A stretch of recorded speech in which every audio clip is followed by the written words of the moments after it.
The 2023 Los Angeles Angels were an absolute disaster. 2023 was a make or break season for the Angels. No matter what, they had to be contenders this year, or they'd risk losing possibly the greatest baseball player we've ever seen. But when they needed everything to go right this year, they had a season full of injuries, failed expectations, terrible front office decisions, and one of their highest paid players trying to fight a fan and refusing to speak English. Let's get into this. But before we can get to this year, all of this starts back in 2009 in the first round of the MLB draft, where the Angels had picks number 24 and 25. At the time, they had a young infield but an aging outfield and not a lot of prospects on the way to help out. So the Angels made it their top priority to revamp their outfield in this draft, and they'd take not only the best outfielder of his time, but the best player in baseball. With their first pick in the draft at number 24 overall, the Angels selected the 17-year-old outfielder that hit .613 with 21 homers in 28 games, Randal Grichuk. And then they took some kid from Jersey with the pick right after that. So not only did 22 other teams pass on Mike Trout, the Angels themselves took another guy before him. And it's not like, oh, they needed a different position more, or they went with a more developed college guy. They drafted another high school outfielder with the pick before the best player of his generation. One of their scouts at the time, Greg Morehart, even lowered his evaluation of Trout because he thought it was too high for other people to take him seriously. This is the team that we're dealing with right now. Trout quickly demolished the minor leagues and became one of, if not the top prospects in baseball, and after a slow start in his first taste of the majors, he was almost immediately the best player in the game. From 2012 to 2017, Trout won the Rookie of the Year, 5 Silver Sluggers, made the All-Star team all 6 of these years, finished second in MVP voting 3 times, and won the MVP twice, in 2014 and 2016. And you know what the Angels did during those 6 years? I didn't do fucking shit! They only made the playoffs one time in 2014, where they got swept in the ALDS. But I'll at least give the Angels here that this lack of success wasn't entirely for a lack of trying. They made trades to bring in ace starting pitcher Zach Greinke at the 2012 deadline, defensive wizard shortstop Andrelton Simmons in the 2016 offseason, and slugging outfielder Justin Upton in 2017. And they were also big players in free agency. In the 2012 offseason, they signed starting pitcher CJ Wilson to a 5-year, $77.5 million deal, and first baseman Albert Pujols to a 10-year, $240 million deal. Then they signed outfielder Josh Hamilton to a 5-year, $125 million deal the next offseason. Man, Artie Moreno just loves his new, shiny, expensive toy. The problem was that just none of these guys were ever able to be Trout's superstar sidekick. Greinke left in free agency that same year. Simmons was mostly just defense. Upton had one good year and then injuries and age caught up to him. Wilson didn't make it through his 4th year because a shoulder injury ended his season and career. Pujols wasn't the same superstar that he'd been in St. Louis, and Hamilton was traded after 2 okay seasons and a drug relapse. But the Angels finally found another superstar to pair with Trout when on December 8th, 2017, Japanese two-way superstar Shohei Ohtani agreed to sign with the team. Ohtani chose to play in Japan coming out of high school so that he could keep playing both ways, versus playing over here in the States where teams like the Dodgers, Ohtani's top choice at the time, ironic, they weren't gonna let him do that. Ohtani was a 5-time NPB All-Star, the 2016 Pacific League MVP, and made the Pacific League Best 9 team as a DH in 2016 and as a pitcher in 2015 and 2016. With the two of them together now, Ohtani would win the Rookie of the Year in 2018, make the All-Star team in 2021 and 2022, finish 2nd in MVP voting and 4th in Cy Young voting in 2022, and won the MVP in 2021. And Trout would continue his dominance as well, making 4 more All-Star teams from 2018 to 2022, finishing second in MVP voting in 2018 and winning his 3rd MVP in 2019. So the Angels now not only had 2 MVP level players to lead them, but they didn't want to stop there. During the 2020 offseason, they also brought in third baseman Anthony Rendon on a 7-year, $245 million deal, fresh off of an All-Star season and a World Series championship with the Nationals. But despite having arguably the 2 greatest players of their generation and adding another All-Star level player to the mix, through 2022, the Angels didn't just miss the playoffs every year, they didn't even have a single winning season. Now, Mike Trout had signed a 12-year, $426.5 million deal that started in 2019 and runs through 2030, and Rendon's contract runs through 2026, but 2023 was the final chance for the Angels to prove to Ohtani, who had taken over as the best player in baseball at this point, that they could help him win before he could be a free agent and leave. They had to prove to him that all those years of losing and disappointment were over, and they could turn things around. But this shit show of a season started immediately. After their opening day game in Oakland, the very first game of the season, Anthony Rendon tried to fight a fan while he was walking back to the clubhouse, grabbing him by the shirt, yelling in his face, and trying to slap him. So, yeah, he got suspended 4 games for that. The Angels also decided to start the season having to rely on a couple rookies at some pretty key positions because, you know, figuring out the major leagues right away is just easy. Their top prospect, Logan O'Hoppe, was set to be the opening day starter at catcher after Max Stassi started the year hurt, and their number 2 prospect, shortstop Zach Neto, was called up on April 15th, less than 3 weeks into the season. O'Hoppe had at least gotten a brief taste of the big leagues with 5 games at the end of last year, and Neto was the number 13 pick in the 2022 draft. He'd only played in 44 games in the minors before getting called up, and now both of these guys were expected to be key contributors on a team that, again, could not miss the playoffs. No pressure, kid. So the Angels were already starting the season with a couple question marks, and then injuries would start hitting them early. On April 20th, O'Hoppe tore his labrum on a swing, needing surgery that would put the rest of his season in jeopardy. Then on May 7th, starting pitcher Jose Suarez, who had looked like he was coming into his own over the last 2 years and hoped that 2023 would be another step forward, he ended up straining his throwing shoulder and missed 4 months. And then Anthony Rendon said, "Hold my beer." Since signing his big free agent deal with the Angels, Rendon had only played in 157 of a possible 384 games, missing time because of a strained groin, knee contusion, hip surgery, and wrist inflammation, followed by wrist surgery. And he was just getting started. On May 13th, Rendon strained his groin fielding a ground ball and hit the IL, and trust me, we are nowhere near done talking about him yet. On June 14th, Zach Neto strained his oblique and was out for a month after starting the season strong, and then the next day, Rendon, who'd only been back for less than 10 days at this point, got hit in the wrist by a pitch and wound up on the IL again, still nowhere near done talking about him, and in that same game, infielder Gio Urshela fell while trying to beat out a grounder and broke his pelvis. On June 23rd, the Angels sat at 41-36, only a half game back from the final wildcard spot, but at this point they were down 2 catchers, a starting pitcher, their third baseman, shortstop, and a versatile infield piece.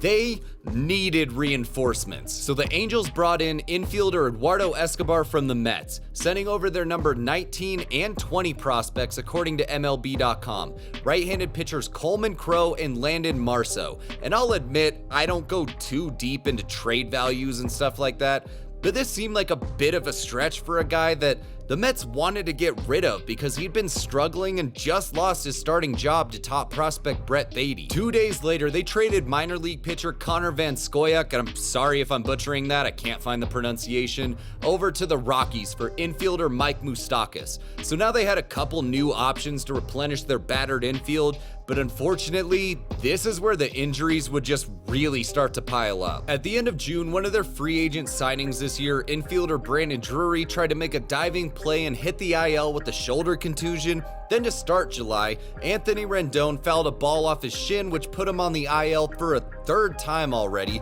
and I want you to remember that one. Then Mike Trout fractured the hamate bone in his left hand, and former top prospect Joe Adell, who was brought up to replace Trout, he only made it 5 games before he strained his oblique on a swing too. With the trade deadline quickly approaching, the Angels ended July 26th at 52-49, 4 games back of the final wildcard spot, with the Red Sox and Yankees both ahead of them. And honestly, this is the worst possible situation that they could have been in. They were on the outside looking in. Their injured list had them looking like Rocky's face going in around 15, but they were still close enough to make an argument to go for it.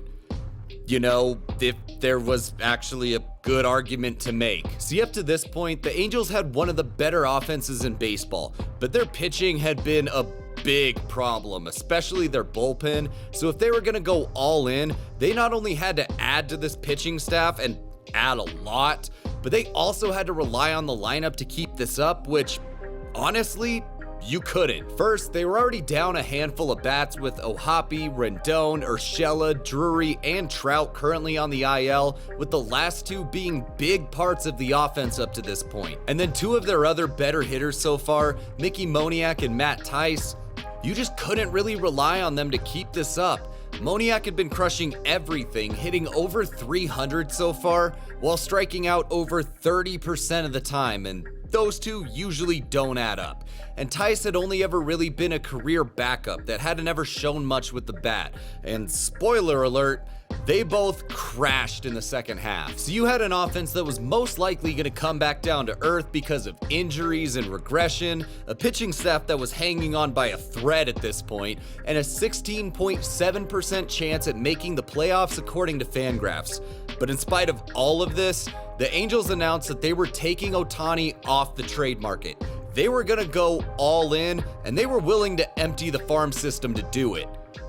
Wait, for who? The very next day, LA traded their number 2 prospect catcher Edgar Cuero and their number 3 prospect left-handed pitcher Kai Busch to the White Sox for right-handed starter Lucas Giolito and right-handed reliever Reynaldo Lopez. Giolito put up 3 good years from 2019 to 2021, making almost every start with a mid-3s ERA, and then he really struggled last year. Teams were hoping to have him bounce back, and he was off to a solid start to 2023, and Lopez had been a good reliever the last 2 years. He started this season a bit slower, but this move was supposed to give both the Angels' rotation and bullpen some much-needed help. It's just, how much were these guys on their own really going to be able to turn around a bottom-of-the-barrel pitching staff? This move showed everybody across MLB, though, that against all odds, the Angels were going to go for it. And the baseball gods immediately bitch-slapped them for this decision.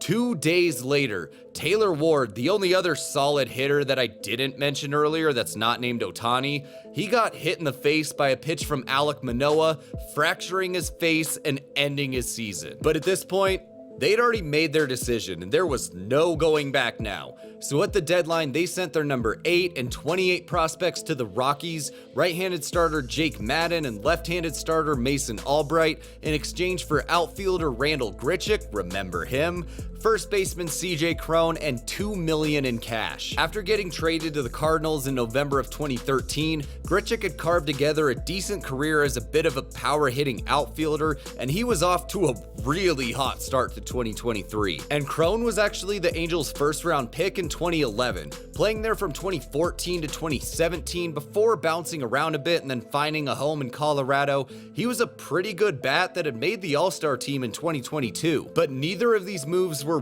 really significant enough to fix this team, especially a team at this point that was held together by duct tape and flex seal, and LA would limp out of the trade deadline, losing 7 in a row and 16 of their next 21, putting them at 61 and 67, 10 and a half games back of the final wildcard spot on August 23rd. At this point, the season was all but over. They had a 0% chance of making the playoffs according to Fangraphs, and after over a month on the IL with his hand injury, Mike Trout tried to play again on August 22nd, and he still had issues with that hand, so the Angels just shut him down for the year. Now, the icing on the cake for this disaster of a season, especially in trying to convince Ohtani to stay, was Ohtani himself tearing his UCL the very next day on August 23rd and needing to get his second Tommy John surgery. Just about everything that could have gone wrong for the Angels did, and they knew that this season was lost. So on August 29th, they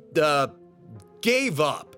The Angels put Lucas Giolito, Reynaldo Lopez, Randall Grichuk, and reliever Dominic Leone, who they all got in trades at the deadline a month earlier, along with reliever Matt Moore and outfielder Hunter Renfroe on waivers, meaning that any other team could come and claim them, and the Angels would get nothing in return. They did this to try to clear the salaries from these players so they could get back under the luxury tax, which would change the compensation pick that they'd get for Ohtani leaving this offseason from a 4th round pick if they stayed over the threshold to a 2nd rounder. And Matt Moore, Lucas Giolito, and Reynaldo Lopez were all claimed by the Guardians, Hunter Renfroe was claimed by the Reds, and Dominic Leone was claimed by the Mariners, which, along with some other roster moves, ended up actually getting LA back under the tax threshold by only about $30,000. So, you know, small miracles. After his UCL injury, Ohtani kept hitting until he strained his oblique too on September 16th. God, have these guys do some abs.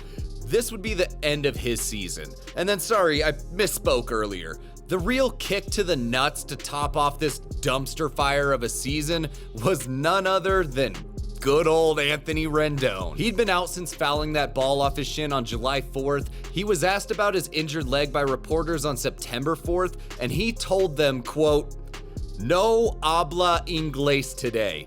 Then he was finally shut down for the year on September 23rd, with Rendon saying that the injury was diagnosed as a fracture weeks ago, but the Angels kept saying that it was just a bruise, so they couldn't even agree on what kind of injury he actually had. The Angels finished the year at 73 and 89, with the 4th worst record in the American League, and Shohei Ohtani ended up leaving in free agency after all, signing a record-breaking 10-year, $700 million deal to go join the Dodgers. So after a year where damn near everyone got hurt, they traded away half of their farm system that was ranked 28th by MLB.com coming into this year, and Anthony Rendon was out here acting like Mr. Leahy on a bender.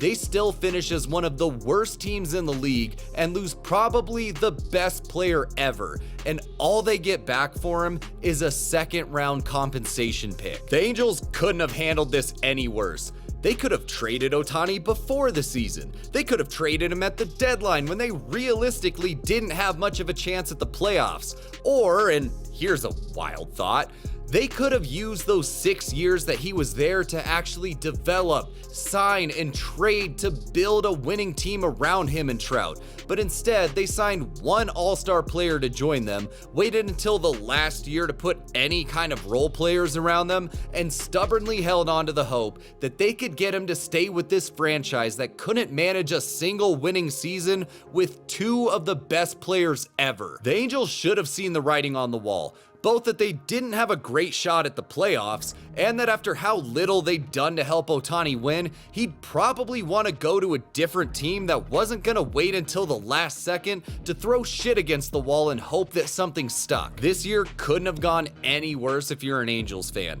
And even as a Mariners fan myself, I genuinely just feel sorry for you guys, and especially now Mike Trout.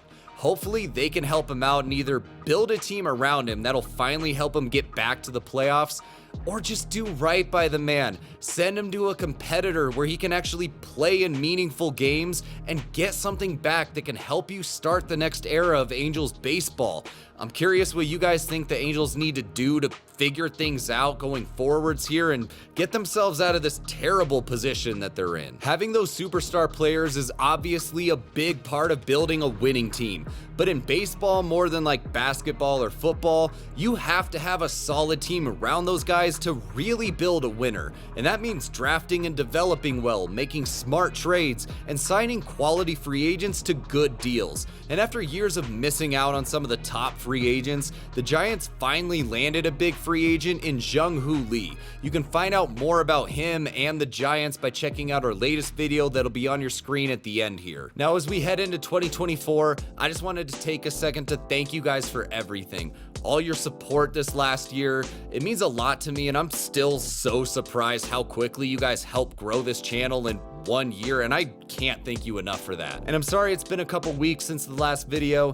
The holidays were a little hectic, and I wanted to take some time to reflect on what I'm really trying to do with this channel and the focus of these videos so that I'm giving you guys what you're looking for and the most valuable content that I can. I feel like I've gotten off track at times and kind of lost sight of the purpose of these videos. I want to make sure that I'm not just giving you guys like news updates or hot takes. These videos are meant to be informative and really break down what's going on across MLB, the strategy, the thinking behind things, and making sure that I have numbers, stats, and accurate information to back up everything that I'm saying and give you guys the most accurate representation of what's really happening, not just my opinions on things. Nobody gives a shit about that. Personally, I get a little annoyed at a lot of these channels and networks and stuff that are just trying to get views and they play the media hot take game or just go off of the eye test more than anything. I love baseball. I love breaking down baseball and trying to really understand the ins and outs of what's going on and why. And if you're watching these videos, I think you do too. And I want to give you everything you need to be able to do the same and form your own opinions and thoughts about the game. I'm not some baseball genius by any means. I'm just some jackass with a microphone that loves ball. And I want to understand this game as best as I can and get to talk about it with other people who feel the same. So all that being said, thank you again for everything this year. Thank you guys for supporting and being here so that I can do this. And I can't wait to see what 2024 has in store for us.